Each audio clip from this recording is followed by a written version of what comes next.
एक प्यारा सा रिश्ता है जो मेरा और तुम्हारा है। एक प्यारा सा रिश्ता है जो मेरा और तुम्हारा है।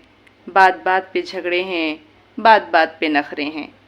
बात बात पे झगड़े हैं, बात बात पे नखरे हैं। वो मेरा भाई ही है जो मुझे दुनिया में सबसे प्यारा है।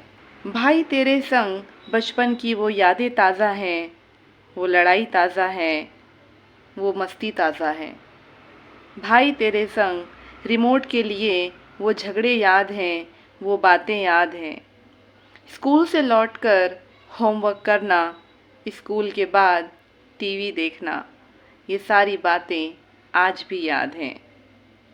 भाई तू है तो लगता है कोई है जो मेरी बेवजह फ़िक्र करता है, मुझे डांट देता है, मेरे लिए आंसू भी बहाता है।